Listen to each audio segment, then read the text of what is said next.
with improv and sketch and all the things that I used to do, what I used to do, I feel like, was split my focus among so many things, and that's why I wasn't making a lot of headway in any of them. I was trying to act, I was doing improv, I was doing sketch, I was trying to write, and like I was putting my focus so much I wasn't giving anything enough attention.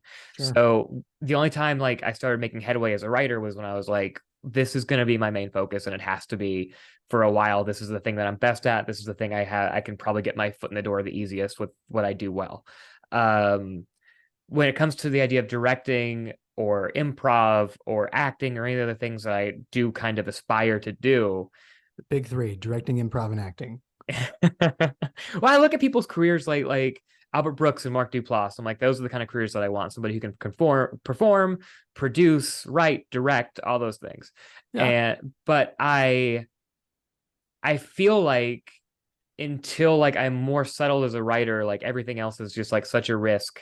And like I haven't, spoiler alert, I'm not rich from my writing yet. I've made, some money off of it, but it's not to the point where I'm like, but it's not to the point where I can just be like, I'm just going to put some money down and make a movie, or I'm going to put some money down in acting classes. I keep telling myself, and maybe this is a mistake, maybe I need to just go for some of these things.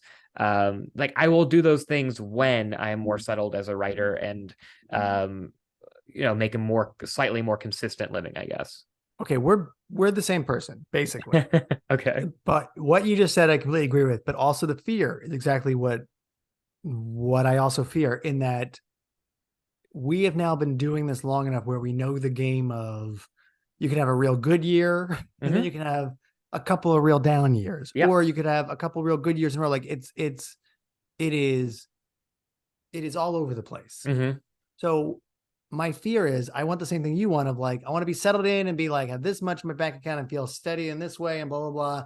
Before I put my next, I did a micro budget feature in like 2016 before I had any Paradox success. Lost, not named to be film. Great movie. You should watch it. Free on Prime, Paradox Lost, 2016, micro budget. Remember that. I love my movie.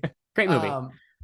But my fee, I do the same thing where I go, yeah, when I get to this amount in my bank account, then I'll put this aside and I'll do my next micro budget movie. But it's like, if you just keep waiting, and there are people who make that plan, and then the plan is a great plan, and they go, oh yeah, great. I sold my TV show. We did a first season. Now we're going to get a couple months off. I'm going to shoot my feature in between that. And it's a good thing I waited. Yeah. But it's like, not everyone gets there. Most people do not. And we've also kind of, we're jaded, jaded is maybe the wrong word, but I think we know enough about how this business works and how the sausage is made that like, oh yeah, when you make an indie movie nowadays, you almost never even make your money back on it. So like, not almost never, you will not make your money back. You will 99.9% not make your money back on it. The problem is the 0.1%, the 0.001% who keep thinking I'll be the one who makes the money back. If you do, great, miracle, but you can't go in with that.